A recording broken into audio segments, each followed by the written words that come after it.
Can Paige Beckers and the UConn women's team win their first national title since 2016? Let's not get ahead of ourselves.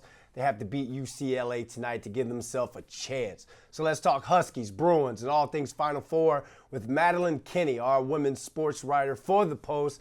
Madeline, and then there were four. How you feeling today? Tampa looks great on you.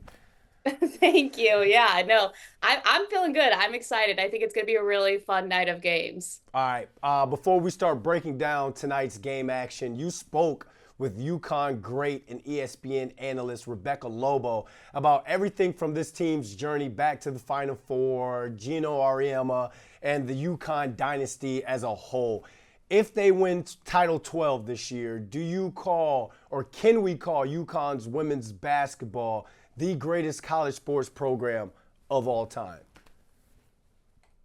I think so. I mean, it's up there. I can't, there's definitely some Olympic sports where you might be able to argue, dominance in other areas. But when it comes to, you know, women's basketball and basketball period, we've never seen a program that has had as much success as Gino has had at UConn. I mean, going to 16 of the last 17 Final Fours is it's insane when you think about it. Even when I talked to Paige yesterday, she was saying how insane it is to even think about. And just the opportunity for a lot of these players to kind of carry on that legacy means a lot to them, including Caitlin Shen, who she grew up a UConn fan. She never could have imagined that she would be in the position that she's in right now. I mean, she started at Princeton and she thought, she was an Ivy League basketball player, and then she had the opportunity to transfer to UConn, and now look at her now.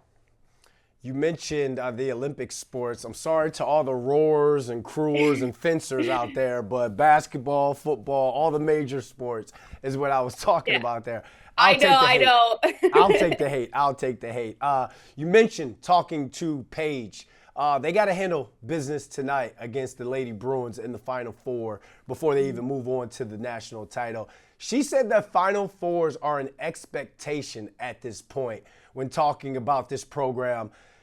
UCLA isn't a pushover at all. And I know it's hard to predict the flow of a game, but finish the sentence. UConn moves on to the national championship If Lauren Betts gets into foul trouble early, and if Paige takes at least 17 field goal attempts, because with the clip that she's shooting at, she'll probably end up with like 30 points if she does that. I think that getting to Lauren Betts early is going to be really important for UConn. Sarah Strong is an incredible for a freshman interior defender. Her and El Laffy, they're gonna have their work cut out for them. I mean, Lauren Betts is a 6'7" beast inside. And we've seen how she's been able to get to opponents, and she is finishing around the rim at such an efficient rate that you're gonna want to try to like limit her opportunities inside. The other thing, though, to keep in mind, though, is Lauren Betts didn't have her best game in the lead eight, and UCLA still won, and that's because they do have elite shooters on the perimeter. But I feel really good about UConn's perimeter defense, where I think that Lauren Betts is the bigger problem here. let's say Paige struggles or UCLA decides to completely take her out of the game. Who should we watch then? Who could be UConn's unsung hero?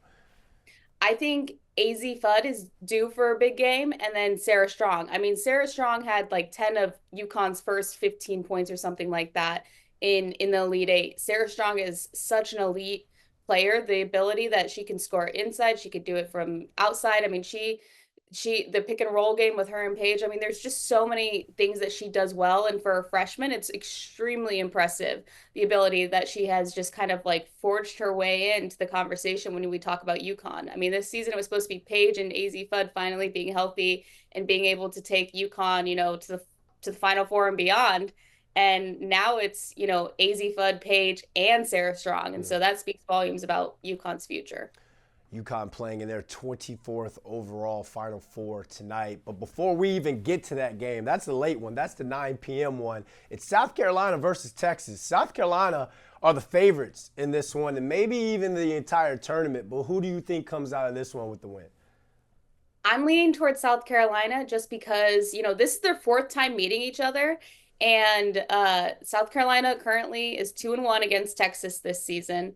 But just what we saw in the SEC tournament title game, the way that South Carolina kind of took Texas out of that game. Texas wasn't really having a good offensive night. And the thing you have to remember for this game is it's going to be a low scoring contest. Both these teams have elite defenses. Now, that's going to play a part in the sense of like who gets going offensively. But I think the fact that South Carolina is way more locked in now, and they've been already tested twice and had two, nail biter finishes in the Sweet 16 and Elite Eight. I think we're going to see them locked down and then a whole another level tonight. If we get a Gino Auriemma versus Don Staley national championship, we know we're going to have to bring you back on with your tan that you're going to get out there in Tampa to talk about that one. So have fun tonight at the game, and thanks for hopping on with us, Maddie. Thank you so much for having me.